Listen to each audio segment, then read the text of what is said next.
I want to first start with returning to that political discussion about Albanese's prospects and Duttons at the election.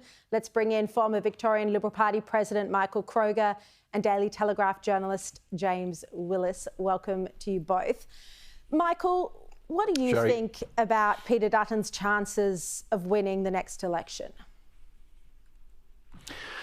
So I've said for several months now Peter Dutton's favourite to win the election, and I think as every day goes by, Sharri, his prospects are improving inch by inch.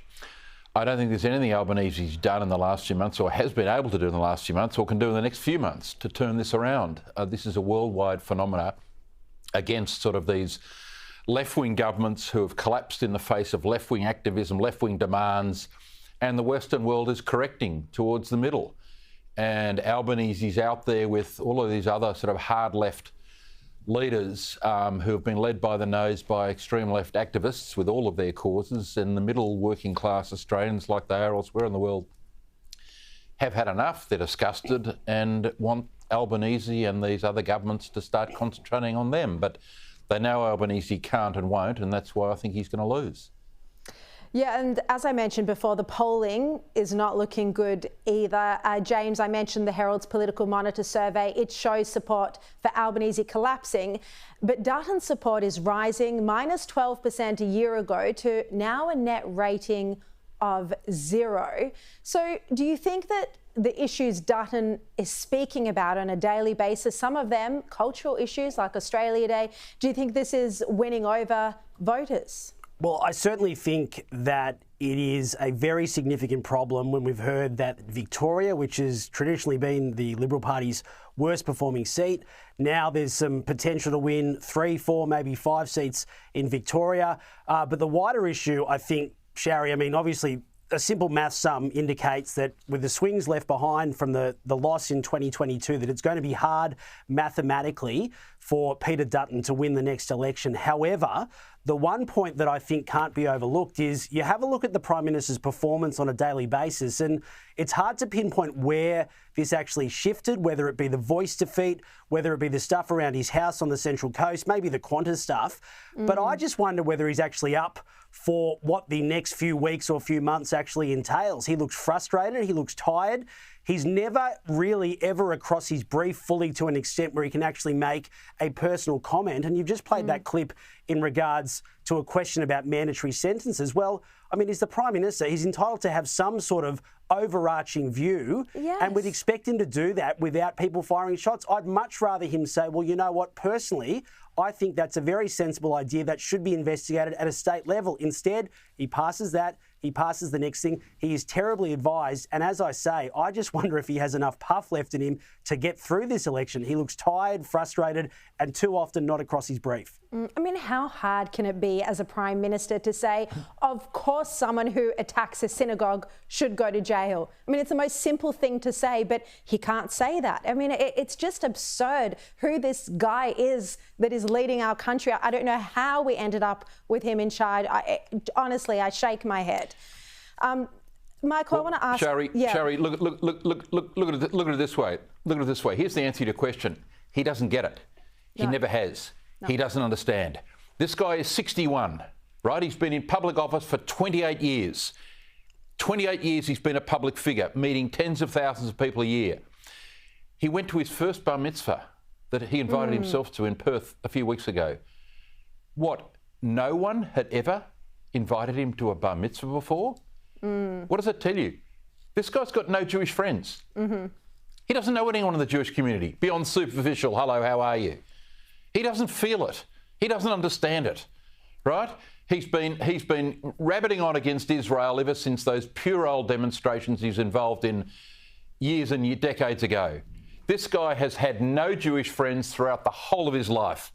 And as I said, when you're invited to a bar mitzvah, as many people have Jewish friends have been over the years, if you've never been and you're 61, for goodness sake, right? He doesn't understand Israel. He doesn't understand the Jewish community. He never has.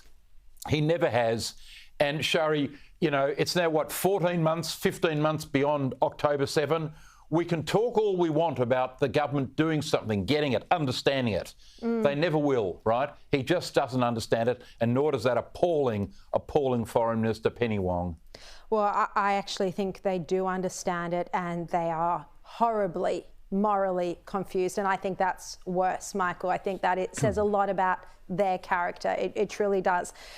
James, what do you think about this issue? You know, Albanese today rejecting the need for a national cabinet on anti-Semitism when this emergency has arisen under his watch. Well, I think given some of the reasons that national cabinets have been held previously, it's a pretty standard request, and we have seen this horrific issue continue to grow. It is spreading. We've had issues across Sydney. We've had issues in other parts of New South Wales as well. We've had the horrific firebombing of the synagogue in Melbourne. And so we are now at a point where I think it would be pretty sensible to get the leaders of the country together and start actually coming up with some solutions. Michael's made a good point, and I think it's worth expanding on, that this has really highlighted the yawning gap over this issue in the Middle East in the Labor Party, because every time someone from the Labor Party makes a sensible decision, and I think in fairness and isolation, Mark Dreyfus going to Israel to try and repair some of the damage and some of the decisions we made on the international stage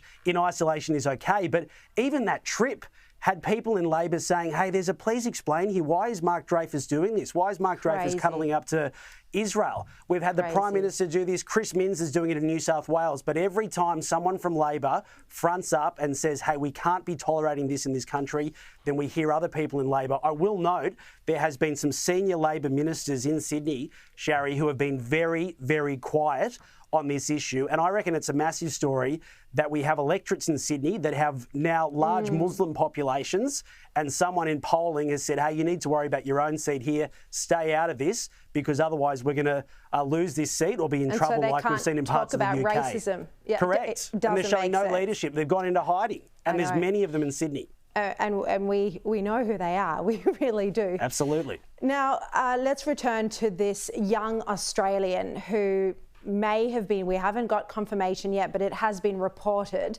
that Oscar Jenkins may have been executed by Russian forces after he was captured in Ukraine. Well, here was the Prime Minister speaking about this today.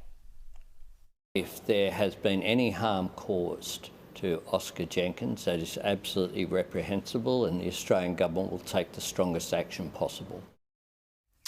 All right, Dutton was a bit stronger. He said there does need to be serious repercussions if this 32-year-old has been killed by Russia. Have a look. If there is confirmation that Oscar has been killed, then the government should take the strongest possible action, and that is that the ambassador should be withdrawn, and that the ambassador here in Australia should be sent packing. I mean, Michael, it really doesn't get worse than this to think that an Australian could have been executed by Russia. Did you think Albanese's response was strong enough today? Well, of course not. I mean, you can just imagine Vladimir Putin over there in the Kremlin in Moscow. He'd be, you know, scared out of his wits tonight. The Albanese said he's going to take some tough action against him. I mean, Putin would be thinking, this bloke can't protect the Jewish community in Australia. Well, why would I take the slightest bit of notice of this clown? I mean, seriously, Albanese, you know, he doesn't get these foreign policy issues. I mean, to take your point before, do I think Albanese's a bad person? No, I don't. But to understand Israel and the Jewish community, you've got to have lived it. You've got to have spent years studying the history. This is why I just don't think Albanese. I don't think he's hate-filled towards the Jewish community at all. I just think he's profoundly ignorant, and he just doesn't understand, which is why he always looks at sea, you know, in these things. But again, on your point on Russia, I mean, look, Putin would look at this bloke and think, seriously, this is a bloke sending Penny Wong and Kevin Rudd to Donald Trump's inauguration. That's how in touch he is with reality, Sharri. Yeah, it's pretty bad. James, if we do get confirmation, and Canberra has demanded it, but we might see social media videos that, you know, confirmation might come one way or the other. And you can imagine Oscar's family are they would be absolutely devastated and terrified and very anxious waiting for news. But James, if there is confirmation, I mean, surely expelling the Russian ambassador is the very least we could do. Yeah, that should be an option. And firstly, thoughts and prayers to Oscar and his family. It is a terrible story, and it's one that has been held right across Australia and been heard. But I think on this one, it's a very, very difficult one, unless I'm missing something, and Michael might have more on this. But for both sides, sure, I thought the comments were okay. I thought they were some of the Prime Minister's better comments today from his press conference. But I just wonder, in a war zone, and given how, sure, this is a terrible situation, but realistically, practically, what more could be done here? Like, is it even possible to haul the ambassador in and kick him out? We certainly should be expecting answers, but we've seen this all too far with the plane shot down by Russia more than 10 years ago. We were deeply angry about that at the time, deeply outraged, demanding answers, but tragically it didn't play out that way. So I'm not sure it's an easy one to get solutions on. And by the way, I spoke to one expert in this area. He's going to be on my show tomorrow night, Robert Potter, but I spoke with him today, and he said to me that he thinks that Australia should immediately impose financial penalties on Russia until we're given proof of life, and that if we don't get it, we should be giving a very large donation to Ukraine as punishment for a war crime. And so that's Robert Potter's view. He'll be on my show tomorrow night. James Willis, Michael Kroger, thank you both so much for joining me.